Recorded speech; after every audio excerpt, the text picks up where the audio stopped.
I know the city of Philadelphia, and I know enough about this Eagles organization and Mr. Jeffrey Lurie himself to know that you're not going to sit here and tolerate this level of ineptitude. It's just that simple. Somebody's head has got to roll. When you pay this man what you've elected to pay this man, and still in all, he finds himself looking this awful. Somebody's got to be accountable for that because you convinced the owner to give him this kind of money. It's really, really that simple. I don't know if Hurts is the long-term answer in Philadelphia. As a matter of fact, I sincerely doubt it because I don't view him as ready as of yet, but he does have potential. I did like what I saw from him last week, and he deserves props for that. But he's not starting because of that. He's starting because Carson Wentz has been so god-awful, they have officially given up, not just on Carson Wentz for this season, but on the season. So right now, this is about finding out who Jalen Hurts is, what he's made of, what he's all about, and going from there. This is not about anything else. The Eagles know they don't deserve anything for this season. They know they stink. They know they've got a lot of problems to fix, and they know. And now they're questioning whether or not Jalen Hurts could potentially be the answer, and more importantly, whether or not Peterson should be the guy leading the helm in the years to come. This is what the rest of the season is about in Philadelphia. So Hurts is the right call at this particular moment in time, without question. Eventually, you're going to start listening to me about Carson Wentz. And I was a big supporter of Carson Wentz. I loved watching him play. Tough as nails, huge arm, was capable of very high-end play, and he sustained it for most of the season that they won the Super Bowl until he got hurt. But I've seen regression since then, and especially last year going into this year. And so did Howie Roseman, the GM of the Eagles. So to answer the question directly, what do you do about Hurts, right? Like, do you start him for the rest of the season? Is he going to be is he the next guy? Is this permanent? Is he now the Eagles quarterback? The answer is, I don't know if he's the quarterback of the future, if he's the answer. But you must spend the rest of this season finding out. You must. Because everything I just told you about Wentz, Howie Roseman, the GM, obviously saw the same thing. Which is why I need to do this with sock puppets eventually for everyone.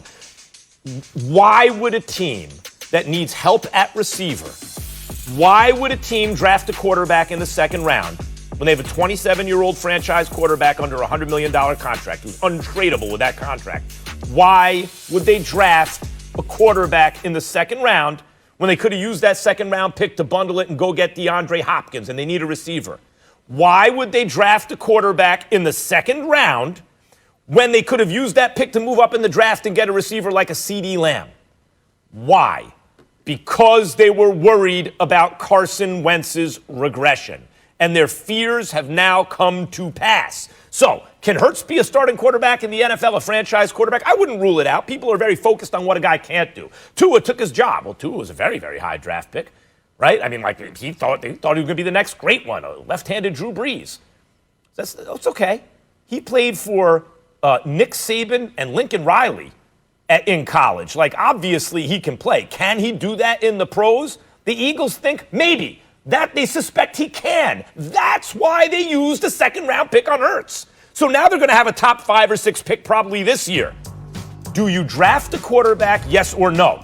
Carson Wentz is over in Philly. It's over. He'll be on the team because he has an immovable contract. He ain't going to be the starter or the franchise quarterback anymore.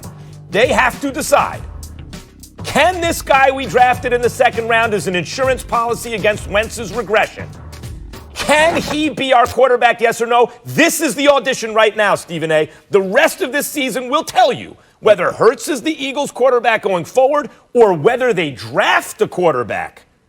But it ain't going to be Wentz. Well, here's my problem with what you're explaining, Max. And I'm not saying that you're wrong, but I think that you have to highlight where the problem lies. In June of 2019 is when Wentz signed his deal for $128 million. I think it could go up to as high as $144 million. 107.9 was guaranteed. $66 million was guaranteed at signing. That is in June of 2019.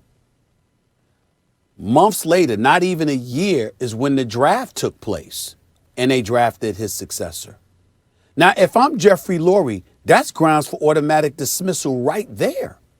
How in the hell do I just agree to pay a dude $107 million in guarantees, and 10 months later, you draft his successor? See, we have to look at it. When you talk about the regression that took place in Carson Wentz, Max, he didn't sign his deal in 2017, and then 2018 and 2019, he stunk up the joint. He signed his deal in June of 2019. So if he signed it in June of 2019, how the hell did such a precipitous fall off take place in 1 year to the point where I'm now thinking about his successor after I committed to this dude through 2024 in 10 months?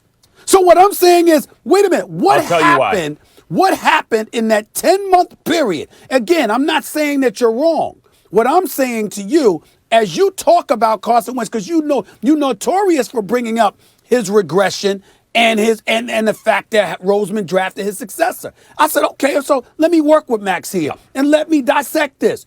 I signed you to a deal, 107.9 guaranteed through 2024, 66 million guaranteed at signing, and 10 months later, I'm watching you draft his successor. You got some damn explaining to do if you Howie Roseman. Talk to me about that. Well, first of all, what did I say? Peterson's got to go, Roseman's got to go, and Wentz is over. Like this whole Eagles era of Pennsylvania, whatever, it's over. So I agree with you there. That's bad GMing, actually. But let me tell you what I think happened. They had to make a choice between Foles, who was going to get paid, and Wentz. I understand the choice they made with Wentz. The locker room preferred Foles. The team functioned better with Foles. But Wentz had tantalizing upside and had sustained it for most of the season already at a very young age. You also traded up in the draft to get him, so you were invested in him already. You had reason. You were incentivized to want him to be the guy, and he gave you reason. Even when he got hurt, Stephen A., the guy's tough as nails, Wentz, completed plays in a situation where he shouldn't have been on the field, right? Now he comes back from injury. He hasn't been the same since then. I don't think he moves the same since injury, and that has something to do with it. There are lots of things that went into his regression. But once you let Foles walk out the door, you've made your choice. And now you feel like you have to commit to Wentz. The same contract they gave Goff in L.A., the same contract they eventually offered Dak in Dallas, they basically offered Wentz. That was the going rate. I wouldn't have done it. I think it's a mistake. I think the Wentz contract is a mistake. The Goff contract's a mistake. I think the Dak contract would have been a mistake. I don't think those guys are good enough to take that percentage of your cap, even though I know that's what quarterbacks get paid. So I think that's what was going on in their heads. But he didn't draft Hurts to be Wentz's successor. He drafted Hurts as an insurance policy in case Wentz's regression continued. And it did.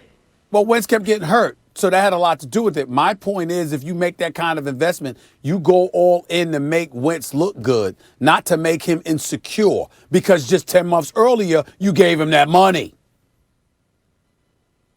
The problem wasn't for Jalen Hurts being insecure. On Sunday. The problem is Wentz was too secure. He had too much power in the organization. The Saints lead the